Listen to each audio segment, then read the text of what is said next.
Dan saya pun sebenarnya dari seminggu yang lalu kita udah hubungi nih Ketua GMBI Kota dan Kabupaten Bekasi, tapi nggak pernah mau terima SMS, dicari nggak ada kan gitu. Jadi persoalan saya bukan langsung mau berantem, saya nggak mau. Kalau mau rusuh dari kemarin saya rusuh. Ya kalau saya bilang perbuatan tidak menyenangkan lah terhadap orang Betawi. Jadi jangan sampai nanti berlarut-larut, ya timbul masalah lebih besar. Jadi Damin Sada, seorang Jawara Betawi dan putra asli Bekasi, jiwa aktivisnya masih membara di usianya yang hampir senja. Semangatnya masih menggebu-gebu memperjuangkan kotanya sendiri, yakni Bekasi. Damin Sada juga seorang martil dan seorang yang amat sangat peduli dengan daerahnya sendiri. Aksi protesnya terhadap Tugu Kota Bekasi dengan pembakaran tugu yang berbentuk lele dan kecapi membuatnya mendekam di bui. Dan sekarang, Damin Sada berfokus membina masyarakat agar tidak tertinggal di kampung halamannya sendiri. Jangan cuma ingin jadi kuli katanya, tapi harus jadi pemain utama dari pembangunan Kota Bekasi yang amat begitu cepat dan tak terkendali di matanya. Lalu bagaimana sepak terjang Damin Sada? Mari bercerita.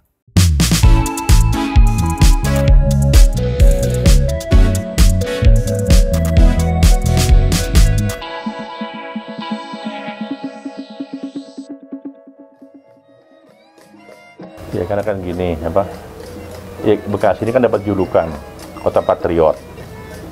Ya mungkin dulu pejuang-pejuang Bekasi kan, diantaranya Kiai Nur Ali kan udah dapat gelar pahlawan nasional. Nah tentunya seharusnya wilayah Bekasi ini ya dibuat pernak-pernik atau semacam apa untuk mengenang jasa-jasa pahlawan atau perjuangan pahlawan itu ya harus berbau patriotik gitu, patriotisme gitu, bukan ikan lele sama kecapi. Nah itu terus terang aja, saya waktu itu masih jadi kepala desa kan ya, tahun 2000 kepala desa. Sebenarnya itu keinginan pribadi seorang bupati waktu itu, tanpa kompromi dengan tokoh masyarakat, dengan dewan. Lalu dia cetuskan itu. Memang waktu itu ada edaran dari pemerintah pusat bahwa setiap daerah itu harus ada ikon. Ikonnya apa? Flora dan fauna. Nah, itulah malah dipilihlah itu sama bupati waktu itu. Dia bilang apa? Artinya kan. Nah, saya waktu itu dikasih kan lele kalau nggak salah itu 30 ekor. Setiap kepala desa dikasih 30 ekor sama kecapi 7 pohon, bibit kecapi. Dan kita diharuskan bikin parit. Bikin kobak lah kalau bahasa sini 1 meter kali 1 meter gitu. Jadi bukan lagi ceritanya itu oh banyak lele, nggak ada.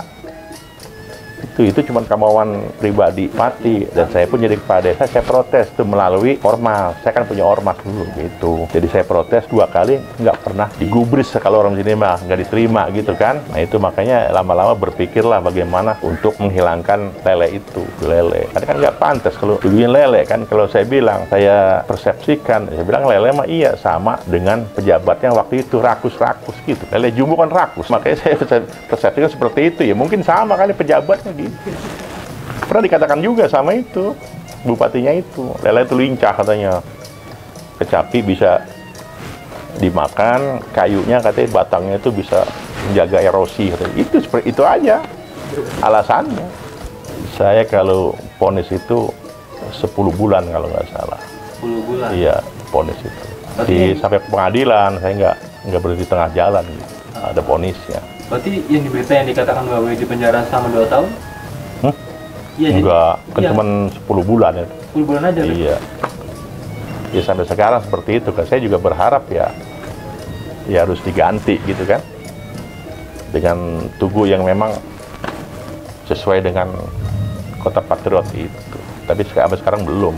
Ya, itu pun ada kan memang dari masyarakat aja. Tapi dari pemerintah belum ada niat untuk bangun lagi tugu yang sesuai.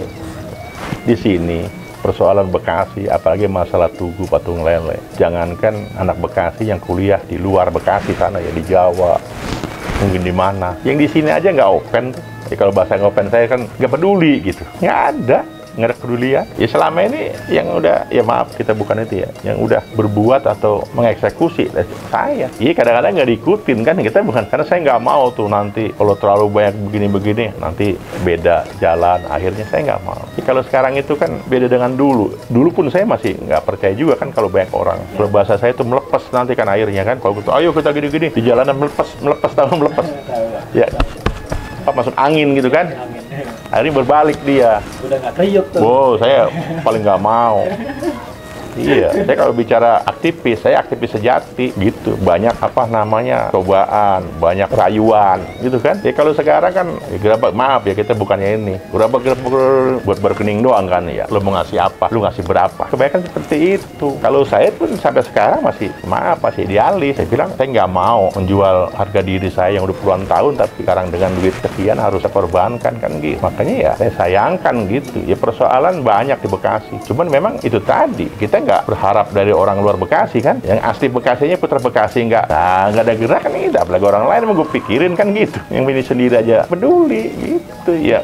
Mungkin bukan hanya hal soal patung lele itu, ya banyak hal-hal yang memang harus dipikirkan gitu, tapi kan di masa bodoh gitu. Enggak, sebenarnya kalau bicara Bekasi luas gitu ya, dengan bicara gabus di sini kan, gabus itu kan Tambun Utara gitu ya. Memang kalau bicara gabus ya sangat signifikan perubahannya gitu ya. Mungkin bukan 10 tahun, 20 tahun yang lalu gitu kan. Ya sekarang ya perubahan ya, yang kita dibilang orang Betawi itu malas, culas itu mungkin udah nggak ada gitu ya. Di zaman sekarang. Ya kalaupun ada juga yang namanya manusia kan ribuan itu kan pasti ada kekurangannya. Tapi alhamdulillah ya berkat saya juga punya andil di Pemda. Barangkali sekarang ini yang namanya di Gabus, yang 3 desa ini hampir ada 100 pengusaha. 100 pengusaha? Itu kurang lebih bisa. Dan itu PT, punya CP, punya perusahaan, nggak sembarangan. Jadi bukan UMKM lagi ya, Bu ya? Bukan. Ya bergerak di bidang kontraktor di APBD Kabupaten Bekasi. Sudah bisa megang proyek tuh 5-6 miliar. Jadi ya saya bilang bukan 10 tahun kalau persoalan itu kan. Ini bicara gabus nih ya. 20 tahun gitu. Nah kalau bicara Bekasi, rasa saya ya maaf ya, untuk orang Bekasi asli nih ya mungkin malah mundur gitu. Ya kenapa? Kan katanya Kabupaten Bekasi ini kan perusahaan terbesar di Asia Tenggara, Asia. Itu 7.000 loh. Tapi kok kenapa dapat predikat pengangguran terbanyak se-Jawa Barat? Ini lucu. Ada apa kan gitu ya? Itu siapa yang salah? Nah, parahnya lagi, ya mungkin ya 5 tahun sampai 10 tahun nanti.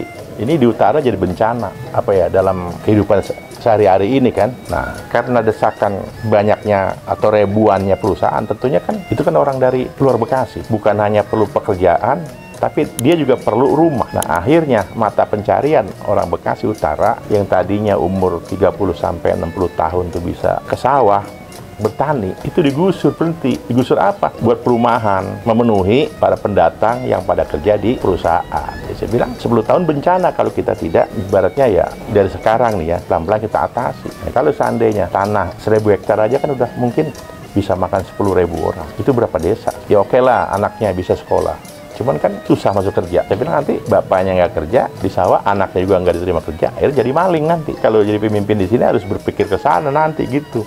Jangan cuma sekarang aja mikirin kan. Nah, ada nggak? Ya kira-kira ada. Orang kan jarang begitu. Yang penting sekarang gue 5 tahun katanya. Ya, tapi dampaknya nanti bagaimana ke depan? Mungkin kalau orang luar mah kan bagaimana 100 tahun kan gitu. Kita nggak ada kadang-kadang memimpin sekarang.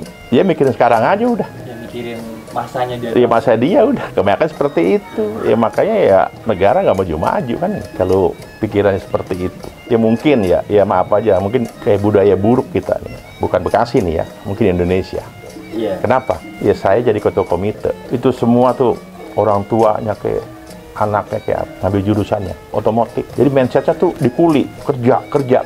Itu yang salah sebenarnya. Ya oke lah saya bilang masuk di otomotif gitu ya. Tapi jangan terpaku, istilahnya tujuannya tuh cuma ke pabrik kerja. Nah, tapi kan banyak bengkel. Nah, silakan kalau setelah sekolah kan belajar di bengkel 1 jam 2 jam, bengkel saudara kayak bengkel kawan kayak kan lumayan itu kan, nambah pengetahuan. Insya Allah nanti kalau seandainya keluar dari sekolah setahun 2 tahun lagi ke bengkel itu bisa jadi montir profesional gitu. Tapi nggak ada tuh yang saya ngomong begitu tuh pada ngikutin, enggak. Jadi pengennya kerja. Karena kalau pabrik itu kan nggak setiap bulan terima karyawan, nggak setiap tahun bikin pabrik kan. Jadi tuh akhirnya yang harusnya perlu ribuan yang keluar sekolah juga ribuan, nganggur, tapi dia nggak bisa kerja di bengkel, akhirnya jadi maling motor. Sebenarnya begini, saya itu di partai sebenarnya masih sebelah kaki saya, gitu. Karena saya itu orang bebas, saya orang merdeka, gitu. Jadi kemarin pun sebenarnya saya juga nggak bener-bener saya ikut calon gitu. Ya cuma karena waktu itu ada nomor yang kosong ya. Kita waktu itu kenal dengan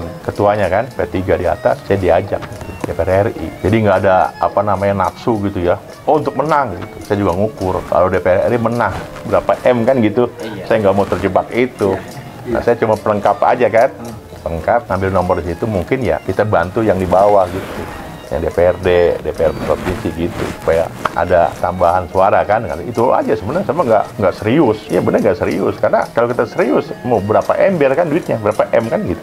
Sebenarnya begini, kalau kata saya ini ada dua tipe kali ya, dua tipe jawara gitu.